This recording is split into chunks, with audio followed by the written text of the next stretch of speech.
আমার এই ব্র্যাডটি ছিল 23 মের। আমি রিল অনেক আগে পোস্ট করছিলাম, ফটো অনেক আগে পোস্ট করে দিয়েছিলাম, কিন্তু ভিডিওটা এডিট করতে করতে আমি আর সময়ই পাচ্ছিলাম না। যেহেতু সেদিন খুব গরম ছিল, দিদি সবার আগে ফেসে একটু আইস র্যাপ করে নিল, তারপর আমি ফেস প্রিপারেশনটা নিয়ে নিচ্ছিলাম। ফেসটাকে গরমের মধ্যে খুব ভালো করে হাইড্রেট করে প্রিপারেশন নেওয়াটা উচিত মেকআপটাকে লং লাস্টিং করার জন্য। আর দিদির যেহেতু একটা ওয়াটারপ্রুফ বেসের বুকিং ছিল, তাই খুব ভালো করে একটা ম্যাজিক ড্রপ অ্যাপ্লাই করলাম। আর প্রত্যেকটা প্রোডাক্টকেই ম্যাজিক ড্রপ অ্যাপ্লাই করে তারপরেই ওয়াটারপ্রুফ মেকআপ করতে হয়, এটা তোমরা সবাই জানো। তারপরে দিদি সেটার একটা কনসিলার দিয়ে দিদির বেসটা রেডি করে নিচ্ছিলাম।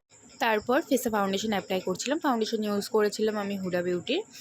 আর ভালো করে ফাউন্ডেশনটা গোটা ফেস, নেক, এয়ার এসব সাইডে অ্যাপ্লাই করে নিয়ে তারপর ফেসটাকে হাইলাইট করে নিচ্ছিলাম। ফেসটাকে হাইলাইট করে নিয়ে আর যেহেতু ম্যাজিক ড্রপ ইউজ করা হচ্ছিলো, তাই আমি প্রত্যেকটা প্রোডাক্ট লাগিয়ে ব্লেন্ড করে তারপরে পরেরটুকু লাগাচ্ছিলাম।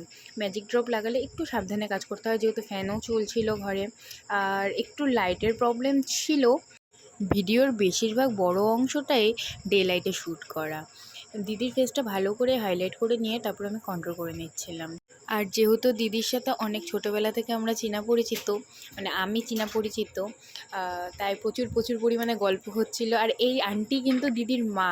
দেখো, আন্টি নিজেই দেখতে এত সুন্দর, মনে হয় না যে উনি ব্রাইডের মা। তারপর এখানে ওয়াটার টেস্ট করে নিয়েছিলাম আমি। আর ওয়াটার টেস্ট করার পর তো দিদি ভীষণ খুশি ওনার মেকআপ উঠেনি দেখে। তারপর এখানে হেয়ারস্টাইল করে নিচ্ছিলাম আমি দিদির। আর দিদি খুব ন্যাচারাল, সিম্পল, স্যাটেল একটা বেস চেয়েছিল, আমি সেটাই করার চেষ্টা করেছি। আর দিদি নিজের লুকটা নিয়ে ভীষণ খুশি ছিল, ভীষণ পছন্দ হয়েছিল।